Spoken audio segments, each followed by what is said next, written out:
Hello students, today we will discuss about geography of class 11th। आज हम geography को start करने वाले हैं। ज्योग्राफी को हम बिगिनिंग से देखेंगे। क्लास 11th में आपको ज्योग्राफी की 2 बुक्स गिवन है। फर्स्ट बुक तो आपको fundamental of geography and second book आपको गिवन है फिजिकल एनवायरनमेंट। आज का जो हमारा वीडियो है वो ओनली बेसिक कॉन्सेप्ट पर है। बेसिक कॉन्सेप्ट ही हम सबसे पहले रीड करेंगे, क्योंकि यदि आपके जब तक बेसिक कॉन्सेप्ट क्लियर नहीं होंगे तब तक आप इसको डिस्क्राइब भी रीड नहीं कर सकते हो, आप ज्योग्राफी को डीपली रीड नहीं कर सकते हो। तो आज का हमारा जो वीडियो है वो ओनली बेसिक कॉन्सेप्ट पर है। हो सकता है कि आने वाले जो 3 या 4 जो वीडियो हैं उनमें भी हम बेसिक कॉन्सेप्ट ही रीड करें, चाहे थोड़ा टाइम लग जाएगा लेकिन बेसिक कॉन्सेप्ट हमारे क्लियर होने चाहिए। ओके, तो geography is the most important subject for everyone student because it comes in higher examination. ये बहुत एग्ज़ाम अच्छी जो एग्ज़ाम है उसके अंदर आती है, लाइक जैसे हम IAS RAS, इनमें ये बहुत ज़्यादा इम्पोर्टेंट है। जो ज्योग्राफी सब्जेक्ट है वो इनके अंदर सबसे ज़्यादा पार्ट ज्योग्राफी का आता है। ओके, तो without wasting time let's start. तो सबसे पहले हम डिस्कस कर लेते हैं, ज्योग्राफी वर्ड पे ही डिस्कस करते हैं। फर्स्ट हम ज्योग्राफी वर्ड पे डिस्कस करते हैं। ज्योग्राफी वर्ड कौन सा वर्ड है आपको दिख रहा है? यहाँ पे हम दिख रहे हैं ज्योग्राफी हमने इंग्लिश में लिखा है, डायरेक्टली हमको दिख भी रहा है कि ज्योग्राफी वर्ड जो है वो एक इंग्लिश वर्ड है। तो geography is a English word, English word. अब इसका इंस्पायर्ड कहाँ से हुआ है? ये जो ज्योग्राफी वर्ड है, ये ज्योग्राफी है, इसको इंस्पायर्ड कैसे किया गया है? इसका इंस्पायर्ड कहाँ से हुआ है? तो इसका जो इंस्पायर हुआ है, इसका जो इंस्पायरेशन हुआ है वो कहाँ से हुआ है? ग्रीक वर्ड से हुआ है। ओके, इसका जो इंस्पायरेशन हुआ है वो ग्रीक वर्ड से हुआ है। ग्रीक वर्ड इसका क्या है? ज्योग्राफी को इंग्लिश वर्ड बोलते हैं हम। जो ज्योग्राफी है वो एक इंग्लिश वर्ड है, लेकिन जो इसका इंस्पायर हुआ है, इंस्पायर्ड जिसको किया गया है वो ग्रीक वर्ड में किया गया है। और जो ज्योग्राफी का जो ग्रीक वर्ड होगा वो क्या होगा? जियोग्राफी हो। तो ज्योग्राफी का मीन्स क्या होगा? It means description of earth, description of earth, या मैं यूँ बोल दूँ study of earth, describe of earth, explanation of earth, it is called geography. Okay, that is clear.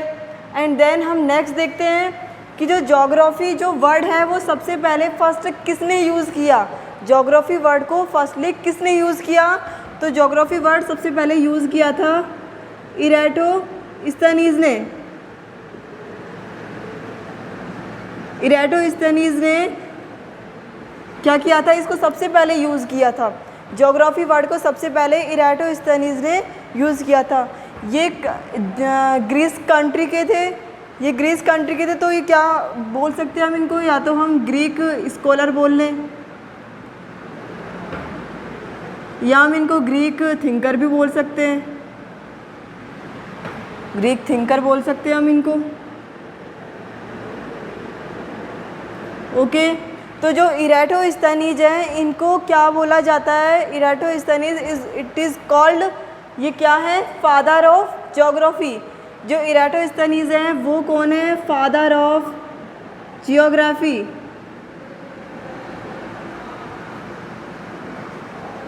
तो यहाँ पे हमने बेसिक चीज़ें हमने यहाँ पे रीड करी, कॉमन चीज़ें हमने यहाँ रीड करी। I hope you understand.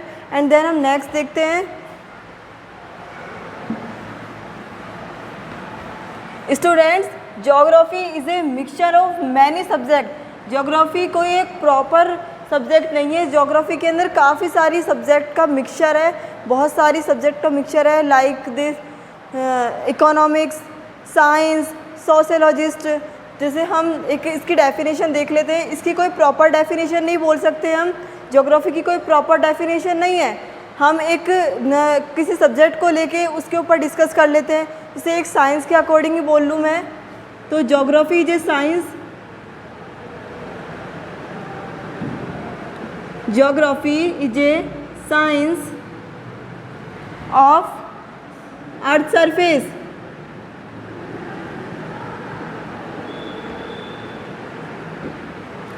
Geography is a science of earth surface. जो ज्योग्राफी है, ज्योग्राफी की जो साइंस है उसके अंदर हम किसको स्टडी करते हैं?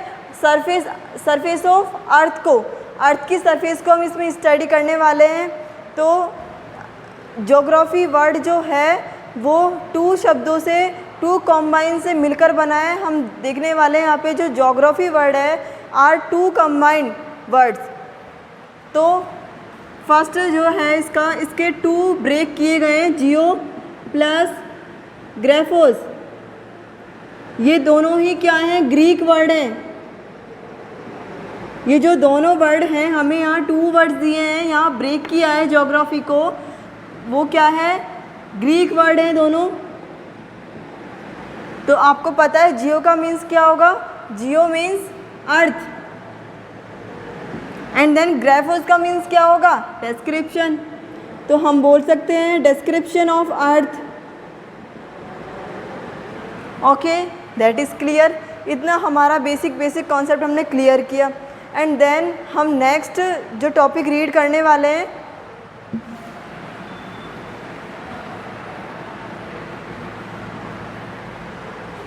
आप लोगों को पता, अभी मैंने बार बार बोला कि description of earth, describe of earth, explanation of अर्थ, मतलब बार बार यहाँ पे अर्थ की स्टडी आ रही है। ज्योग्राफी के अंदर कंप्लीट एक मीनिंग निकाला, तो यहाँ पे क्या आ रहा है? अर्थ की स्टडी करी। अब अर्थ की स्टडी तो हम बहुत सारे वेज में कर सकते हैं। लाइक जैसे मैं मेजर डोमेन के अकॉर्डिंग करूँ, मेजर डोमेन अर्थ के जो स्टडी है मेजर डोमेन के अकॉर्डिंग करूँ, तो जैसे लिथोस्फीयर, हाइड्रोस्फीयर, एटमॉस्फेयर, बायोस्फीयर, तो इन सब की स्टडी होगी अर्थ में। एंड अर्थ के तो काफ़ी सारे लैंडस्केप भी है, उसके लैंड फॉर्म भी है, इसके अंदर काफ़ी सारी रिसोर्सेज भी है, तो हम इनका क्या करेंगे? स्टडी करेंगे। तो अर्थ के अंदर हम सबकी स्टडी करेंगे, तो ये क्या है? अर्थ का डिस्क्रिप्शन ही क्या हो जाएगा? जियोग्राफी। ओके, तो एंड देन हम अब नेक्स्ट टॉपिक रीड करने वाले हैं, approach to study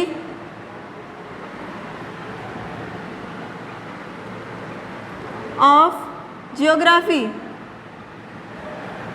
approach to study of geography. Okay, हमें यहाँ पे अप्रोच लर्न करनी है। हमें यहाँ पे ज्योग्राफी की कौन कौन सी अप्रोचेज हैं वो हमें लर्न करनी है। क्यों लर्न करनी है? आगे जब हम चैप्टर को रीड करेंगे तो वहाँ पे काफ़ी सारी अप्रोच यूज़ की जाएंगी। तो हम पहले अभी रीड कर लेंगे तो आपको पता चल जाएगा वहाँ पे कि इस चैप्टर में कौन सी अप्रोच का यूज़ किया है, इस चैप्टर में कौन सी अप्रोच का यूज़ किया है। तो हमें ज्योग्राफी के अंदर 2 अप्रोचेस दी गई है। फर्स्ट अप्रोच तो हमें दी हुई है systematic approach. First approach is systematic approach,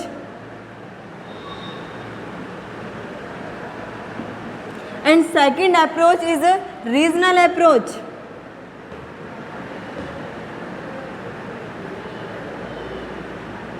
Regional approach, that is clear। हमें यहाँ पर 2 क्या गिवन है? अप्रोच गिवन है। फर्स्ट अप्रोच कौन सी है? सिस्टमेटिक, एंड सेकंड अप्रोच हमें गिवन है रीजनल अप्रोच। अब हम देखते हैं कि सिस्टमेटिक अप्रोच क्या होती है। What is a systematic approach? मैं किसी भी एक फैक्टर को ले लूँ, लाइक दिस, जैसे मैंने कोई भी एक क्लाइमेट ले लिया, तो एक फैक्टर लिया मैंने, एक फैक्टर का कंप्लीट होल अर्थ का स्टडी करेंगे तो वो क्या हो जाएगा? Systematic approach. जैसे एग्जाम्पल हो, मैंने क्लाइमेट लिया, तो क्लाइमेट की मुझे स्टडी करनी है, तो सिस्टमेटिक अप्रोच के अंदर यदि मुझे क्लाइमेट की स्टडी करनी है तो मुझे कंप्लीट होल अर्थ पे देखना पड़ेगा, होल वर्ल्ड में देखना पड़ेगा कि पूरे वर्ल्ड के अंदर क्लाइमेट कैसा है। मतलब मुझे कंप्लीट हर एक कंट्री के अंदर देखना पड़ेगा, होल वर्ल्ड में देखना पड़ेगा कि वहाँ का क्लाइमेट कैसा है, वहाँ का क्लाइमेट कैसा है। तो ये क्या हो जाएगा? Systematic approach. Okay, that is clear. And then second देखते हैं हम रीजनल अप्रोच। रीजनल अप्रोच के अंदर सारे फैक्टर ले लेते हैं, तो कोई भी फैक्टर ले लिया, वेजिटेशन, क्लाइमेट, मिनरल, सॉइल, ये सारे हमने क्या ले लिए? फैक्टर्स ले लिए। और एक पर्टिकुलर प्लेस ले लिया, एक पर्टिकुलर रीजन ले लिया, जैसे राजस्थान ले लिया। राजस्थान में हम देखेंगे कि कंप्लीट सारे फैक्टर्स का हम उसमें स्टडी करेंगे, जैसे क्लाइमेट क्या है, उसके मिनरल्स क्या है, उसके वेजिटेशन क्या क्या है, उसके सोइल्स क्या क्या है, सोइल्स कैसी है वहाँ की, वहाँ के मिनरल्स कैसे कैसे हैं। तो हम ऑल फैक्टर्स को लेके हम एक स्टडी करते हैं, ऑल फैक्टर्स को लेके एक पर्टिकुलर रीजन की या पर्टिकुलर प्लेस की हम स्टडी करते हैं, तो वो क्या हो जाता है, regional approach. Okay, that is clear. तो हमें यहाँ पे सिर्फ एक बात लर्न करनी है, यहाँ पे तो हमें लार्ज एरिया दिया हुआ है, मतलब होल वर्ल्ड दिया होता है, और यहाँ पे हमें स्मॉल एरिया दिया होता है। ओके, एंड देन यहाँ हमें 2 अप्रोचेस दी हुई है। अप्रोच ऐसे तो आएंगे नहीं, किसी ना किसी ने इन्वेंट ज़रूर किया होगा। तो हम फर्स्ट देखते हैं कि सिस्टमेटिक अप्रोच को इन्वेंट किसने किया। इन्वेंटेड बाय, इसको इन्वेंट किसने किया, Alexander von Humboldt. Alexander von Humboldt ने इसे क्या किया, अप्रोच किया। ये जर्मनी जियोग्राफर है, जर्मन जियोग्राफर। बेसिकली ये जर्मनी के हैं, तो जर्मन जियोग्राफर बोलेंगे। यदि इंडियन के होते तो इंडियन जियोग्राफर बोलते। इसको इन्वेंट किसने किया, कार्ल रिटर ने। Invented by Carl Ritter. ये भी बेसिकली जर्मन से है, तो हम इनको भी क्या बोलेंगे, जर्मन जियोग्राफर।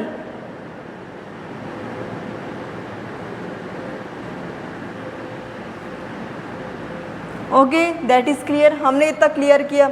एंड देन अब हम इसमें किसकी स्टडी करते हैं, मैंने अभी आपको बताया था, इसमें हम किसकी स्टडी करते हैं, होल वर्ल्ड की स्टडी करते हैं। तो इसके अंदर हम किसकी करेंगे, 1 फैक्टर लेते हैं, 1 फैक्टर लेते हैं या 1 फिनोमिना लेते हैं, फिनोमिना लेते हैं, उसकी हम स्टडी करते हैं।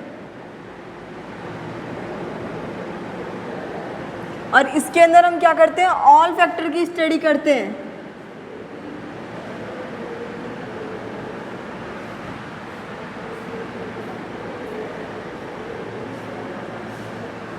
Okay, that is clear. हम यहाँ पे तो एक फैक्टर लेते हैं, उसकी स्टडी करते हैं, और यहाँ पे हम सारे फैक्टर्स लेते हैं, उसकी स्टडी करते हैं। एंड देन इसके अंदर क्या है, हम कोई भी एक फैक्टर लेंगे, उसको होल अर्थ के हिसाब से, होल अर्थ के अकॉर्डिंग हम क्या करेंगे, स्टडी करेंगे।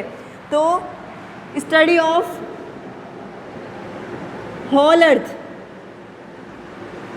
Whole earth means complete earth, या होल वर्ल्ड भी बोल सकते हैं हम इसे, होल अर्थ या होल वर्ल्ड। तो यहाँ पे तो हम स्टडी किसकी करेंगे, होल अर्थ की या होल वर्ल्ड की करने वाले हैं। एंड देन इसके अंदर हम किसकी करते हैं, study of particular palace, place भी बोल सकते हैं, place, region. Okay, study of particular place और रीजन। यहाँ पे तो हम कोई भी प्लेस या रीजन लेंगे, पर्टिकुलर लेंगे। ओके, यहाँ तक हमारा क्लियर हुआ। एंड देन हम इसके एग्जाम्पल देखते हैं। इसके एग्जाम्पल क्या क्या होंगे। मैंने होल वर्ल्ड का यहाँ पे एग्जाम्पल लिया, तो होल वर्ल्ड का क्लाइमेट, कि होल वर्ल्ड की क्लाइमेट कैसी है, हमें सारे कंप्लीट कंट्रीज़ की हमें देखनी पड़ेगी कि इसकी क्लाइमेट कैसी है, इसकी क्लाइमेट कैसी है। हमें वेजिटेशन का मैं सेकंड एग्जांपल लूँ, वेजिटेशन, इसकी वेजिटेशन कैसी है, इस कंट्री की वेजिटेशन कैसी है। तो हमें पूरे होल अर्थ का पता लगाना पड़ेगा कि क्लाइमेट किसका कैसा है और किसका वेजिटेशन कैसा है। मिनरल्स भी देख सकते हैं हम इसके अंदर, फिजियोग्राफी भी देख सकते हैं, फिजियोग्राफी, फिजिकल स्ट्रक्चर, फिजियोग्राफी। हम इसमें मिनरल्स भी देख सकते हैं। ओके, तो हमने इसके एग्जाम्पल देखे। हमें होल अर्थ का यदि स्टडी करनी है तो क्या हो जाएगा, सिस्टमेटिक अप्रोच। एंड देन अब हम इसके एग्जाम्पल देखते हैं।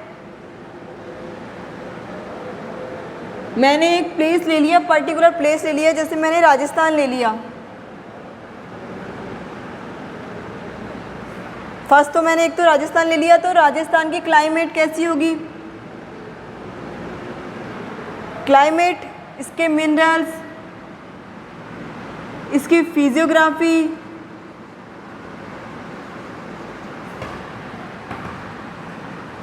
इसकी फिजियोग्राफी, इसके भी वेजिटेशंस, इसकी सोइल कैसी होगी, दैट इज़ क्लियर। हम और एग्जाम्पल भी ले सकते हैं, जैसे इंडिया भी ले सकते हैं इसके अंदर। यदि हमें इंडिया का करना है तो इंडिया की क्लाइमेट कैसी होगी। इट मीन्स यहाँ पर हमने लार्ज एरिया लिया है। जो सिस्टमेटिक अप्रोच होता है उसके अंदर एक लार्ज एरिया होता है, ओके। और इसके अंदर क्या होता है, इसके अंदर लार्ज एरिया की स्टडी की जाती है और इसके अंदर स्मॉल एरिया की स्टडी की जाती है। That is clear. I hope you understand this point, it is very important. And then next topic अब हम रीड करने वाले हैं, major domains of earth.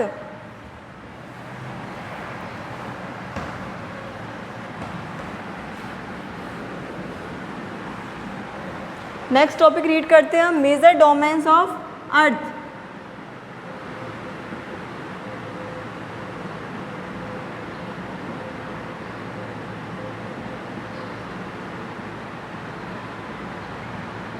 Earth के मेजर डोमेन, डोमेन मीन्स हम एरिया भी बोल सकते हैं, डोमेन एरिया भी हम बोल सकते हैं इसको।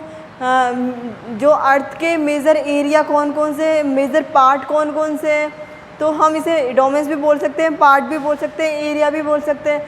तो हम यदि एक ऊपर का जो देखें तो हमें जो अर्थ के जो एरिया हैं, जो डोमेन्स है, हमें वो 3 गिवन है, ओके। एक मेजर यदि हम देखते हैं तो हमें 3 या 4 भी ले सकते हैं, 4 डोमेन मान लो। तो फर्स्ट डोमेन तो ये रहा, first area, second area and then third area, okay. ये वाला तो हमारा कौन सा है, एटमॉस्फेयर। मैंने अभी आपको स्टार्टिंग में बोला था कि मेजर डोमेन की स्टडी की जाती है अर्थ के अंदर। कौन कौन से मेजर डोमेन, एटमॉस्फेयर, हाइड्रोस्फीयर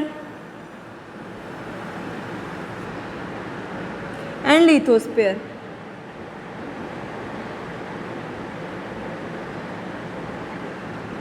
यहाँ पे जो इम्पोर्टेंट जो है,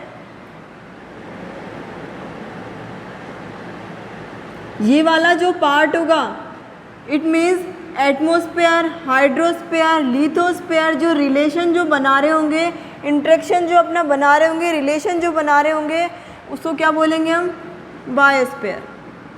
it is called biosphere, okay, that is clear. अब हम इन चारों को, इन जो 4 हमें डोमेन्स, एरिया जो भी हमें गिवन है, हम इनको 1 बाय 1 रीड करते हैं। तो फर्स्ट हम रीड करते हैं एरिया, सॉरी एटमॉस्फेयर। फर्स्ट हम रीड करने वाले हैं एटमॉस्फेयर, एटमॉस्फेयर, ओके। एटमॉस्फेयर, यहाँ से हमें एक वर्ड मिल रहा है एटमॉस, एटमॉस। इट मीन्स इसका मीन क्या होता है, वेपर। जो एटमॉस है वो एक ग्रीक वर्ड है, एटमॉस्फेयर का ग्रीक वर्ड क्या है, एटमॉस, ओके। एटमॉस्फेयर का आपको हिंदी ट्रांसलेशन तो पता होगा, वायुमंडल। तो यहाँ से वायुमंडल से हमको क्या पता लगा कि एटमॉस्फेयर का मीन्स क्या होगा, एयर, मतलब वायुमंडल। तो कंप्लीट जो एनवायरनमेंट है उसके अंदर air, blanket of air, it is called atmosphere, okay. तो ये क्या हो जाएगा, एटमॉस्फेयर के अंदर क्या है, एयर है, ओके, एयर है। और एयर के अंदर हमको पता है कि काफ़ी सारी गैसेस भी होती है ना, काफ़ी सारी गैस होंगी।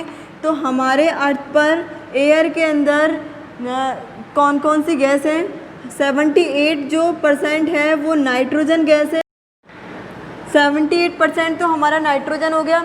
एंड देन 21% अर्थ पर क्या है available, oxygen gas. And then 1% हमारे पास क्या है, CO2 and other gases. That is clear. 78% क्या है, नाइट्रोजन, 21% ऑक्सीजन एंड 1% CO2 या अदर गैसेस। आप लोगों को सिर्फ बेसिकली इनको लर्न करना है। ऐसा कुछ नहीं है कि हम इन्हें डिस्क्राइब भी रीड कर रहे हैं कि हाँ नाइट्रोजन इतनी है, ऑक्सीजन इतनी है। आपको बेसिकली सिर्फ लर्न करना है इसके अंदर।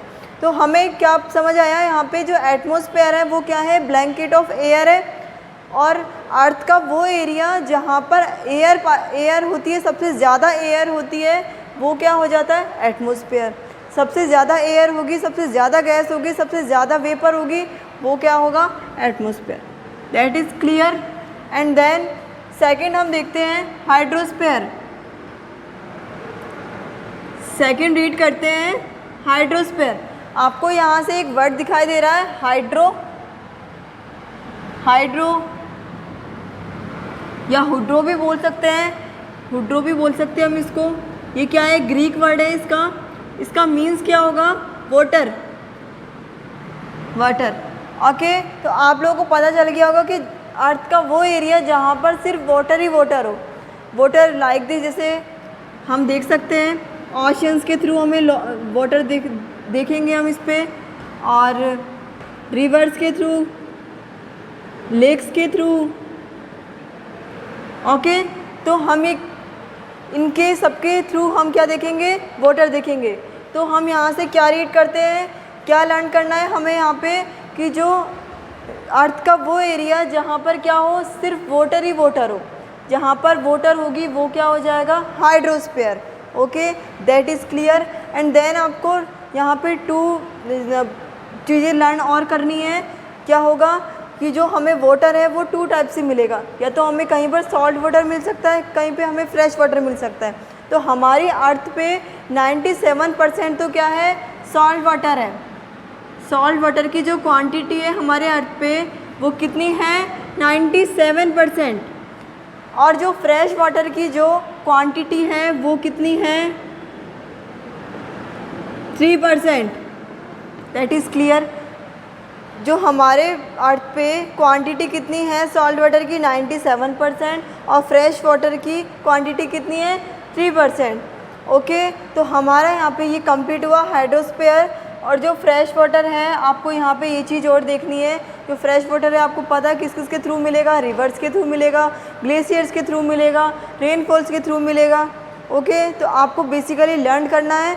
और हाइड्रोस्फीयर का एक मीनिंग क्या होगा, हाइड्रोस्फीयर आपको कैसे पता चलेगा, हाइड्रो का मीन्स क्या होगा, वाटर होगा, और एटमॉस्फेयर का मीन्स क्या होगा, एयर होगा। तो आप लोगों को पता चल जाएगा यहाँ पे कि हाइड्रो मीन्स वाटर और atmos means air. And then third हम देखते हैं लिथोस्फीयर। थर्ड है हमारे पास लिथोस्फीयर। यहाँ से आपको एक वर्ड दिख रहा है लिथोस, ये ग्रीक वर्ड से सारे। लिथोस का मीन्स क्या होता है, स्टोन, लैंड। जो हमारे लैंड मतलब ज़मीन, जो सारी लैंड्स हैं वो किस में आएंगी, लिथोस में आएंगी। रॉक्स, जो चट्टानें हैं वो किस में आएंगी, लिथोस्फीयर के अंदर आएंगी। अब ये जो रॉक्स है हम इनकी भी स्टडी करेंगे ज्योग्राफी के अंदर। हमें कौन कौन सी रॉक्स, काफ़ी सारी रॉक्स होती है लाइक दिस, जैसे सेडिमेंट्री रॉक्स, मेटामॉर्फिक रॉक्स और इग्नोरियस रॉक्स। तो हमें यहाँ पे एक बेसिकली हमने सिर्फ देखा है कि यहाँ कौन कौन सी रॉक्स है, इन सब की हम स्टडी करेंगे। और ये जो एरिया होगा अर्थ पर, स्टोन वाला एरिया, रॉक्स वाला एरिया, लैंड वाला जो एरिया होगा वो किसके अंदर आएगा, लिथोस्फीयर के अंदर। एंड देन हम एक बार अर्थ का स्ट्रक्चर देखते हैं। अर्थ का स्ट्रक्चर हमने देखा, ये जो बीच वाली, जो मिडल वाली जो लेयर होती है, मिडल वाली जो शीट होती है, ये कौन सी होती है, कोर। इसके जो अपर वाली जो शीट होती है वो कौन सी होती है, मैंटल। और इसकी जो और भी अपर वाली जो थर्ड लेयर होती है वो कौन सी होती है, क्रस्ट। और जो क्रस्ट जो शीट होती है वो बिल्कुल सॉलिड होती है। जो सॉलिड जो शीट होगी वो किस में आएगी, लिथोस्फीयर के अंदर। अरे स्टोन सॉलिड होगा, स्टोन सॉलिड होगा तो किसके अंदर आएगा, लिथोस्फीयर के अंदर। जो भी क्रस्ट है, क्रस्ट के अंदर सॉलिड आएंगी। इट मीन्स जो एरिया अर्थ का वो एरिया जिसके अंदर सॉलिड पार्ट की हम स्टडी करें, लैंड आए, इसके अंदर लैंड एरिया की स्टडी करें, वो किसके अंदर आएगा, लिथोस्फीयर के अंदर आएगा। हम यहाँ से एक बात और देख सकते हैं, आप लोगों को पता है कि बेसिक चीज़ है ये, सिर्फ 70% क्या है, वाटर है, और 30% क्या है, लैंड है, सॉइल है। ओके, तो जो ये 70% जो वाटर है, इसकी वजह से अर्थ को क्या बोला जाता है, blue planet. Is that clear? तो हमने यहाँ पे 3 डोमेन्स देखे, 3 एरियाज देखे, एटमॉस्फेयर देखा, हाइड्रोस्फेयर देखा, लिथोस्फेयर देखा। तो आपको अच्छे से समझ आया होगा, आई होप यू अंडरस्टैंड। तो एटमॉस्फेयर क्या होगा, जहाँ पर अर्थ का वो एरिया जहाँ पर एयर ही एयर होंगी, एयर वाला पार्ट तो क्या हो जाएगा, एटमॉस्फेयर। वाटर वाला पार्ट कौन सा हो जाएगा, हाइड्रोस्फेयर। एंड देन जो सॉलिड होगा, जो क्रस्ट वाला एरिया होगा, जो स्टोन वाला एरिया होगा, जो लैंड वाला एरिया होगा, वो क्या हो जाएगा, लिथोस्फेयर। एंड देन हम लास्ट देखते हैं बायोस्फेयर। जो हमारा जो 4th डोमेन है वो कौन सा है, बायोस्फेयर।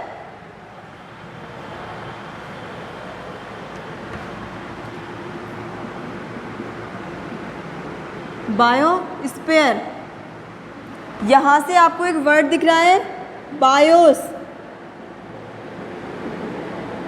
इट मीन्स यहाँ पर किस किस की स्टडी होगी, प्लांट्स की और एनिमल्स की। प्लांट्स की स्टडी होगी और एनिमल्स की स्टडी होगी। प्लांट्स की स्टडी और एनिमल्स की स्टडी को क्या बोल देंगे हम, बायोस। बायोस का या बायोस्फीयर का हम हिंदी ट्रांसलेशन देखें तो क्या होता है, जीवमंडल। तो जीवमंडल के अंदर किस किस की हम स्टडी करने वाले हैं, प्लांट्स और एनिमल की। अब बायोस्फीयर क्या होता है, बायोस्फीयर क्या होता है,